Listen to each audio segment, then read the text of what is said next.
Reed Sheppard is shooting 45% from three. He just dropped 30 in a must-win game, and somehow, people still think he's just a role player. The Atlanta Hawks viewed Reed Sheppard as a, quote, potential Mahomes type of player, and he was number 2 on their board. Let me say something that might sound crazy. The NBA isn't sleeping on Reed Sheppard. It's misdiagnosing him. And if that mistake continues, Houston might be sitting on a future all-star that the league won't recognize until it's too late. Up top to Sheppard, he's open, the three is in the air, and it's gone! He stuck it!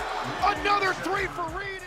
Welcome to Crossover Fadeaway, where we don't just watch the game, we decode it. Let's get something clear. Reed Sheppard was the 3rd overall pick in the 2024 NBA draft by the Houston Rockets. With the 3rd pick in the 2024 NBA draft, the Houston Rockets select Reed Sheppard. At University of Kentucky, he shot 52% from three. That's not good. That's statistically absurd.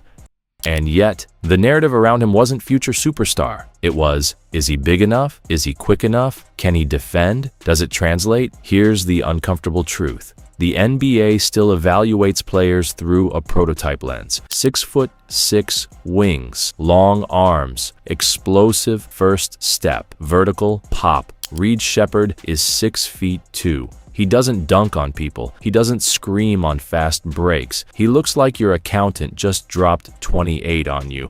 And that makes people uncomfortable because dominance without flash feels suspicious. Here's where this gets interesting. Ask yourself this. If Reed Sheppard was 6'6" with the exact same skill set, would anyone be questioning him? Or would we be calling him the next great two-way guard? That's the blind spot. The NBA doesn't struggle evaluating athletic outliers. It struggles evaluating skill outliers, and Sheppard might be one of the biggest skill outliers we've seen in years. Now let's go deeper. His rookie season with the Houston Rockets looked underwhelming on paper. To be out there and playing the game. Last year didn't go exactly as I planned. Limited minutes, inconsistent rhythm, targeted defensively. And that's when people started whispering, maybe Kentucky was a system thing. But here's what most people missed. Houston wasn't rebuilding. They were trying to win immediately. They had Fred VanVleet running the offense, Amen Thompson developing, Alperen Şengün demanding touches, a veteran-heavy rotation under Ime Udoka. That's not an environment for experimentation. That's a meritocracy. And young shooters rarely thrive in chaos minutes. Here's something casual fans don't understand. Shooting is rhythm-dependent, 8 minutes a night, 2 shots in the first half. Pulled after one defensive mistake. That's not development. That's hesitation training. Now here's where it changes. The minutes increase, the leash extends, the confidence returns, and suddenly 45% from three, efficient scoring bursts, 30-point performances, positive impact metrics. But here's the part nobody is emphasizing enough. It's not just the shooting, it's the gravity. When Sheppard is on the floor, help defenders stay home, driving lanes open, post space expands, closeouts get desperate. He bends the geometry of the floor. That's not role player impact, that's structural impact.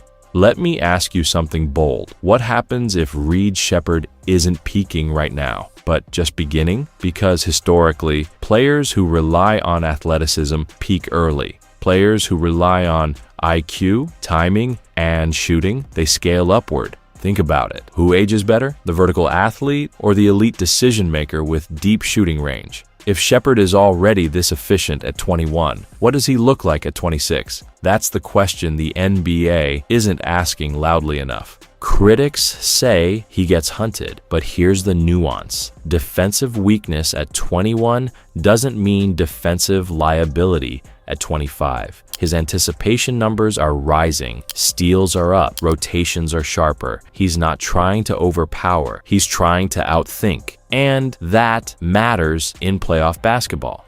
Because playoff defense isn't about vertical contests, it's about positioning, timing, and discipline. If he becomes neutral defensively, his offensive value skyrockets, and that's the real swing factor. This isn't just about Reed Sheppard. This is about how the league evaluates players who don't fit the visual mold. The NBA loves explosive, it loves aesthetic, it loves viral highlights.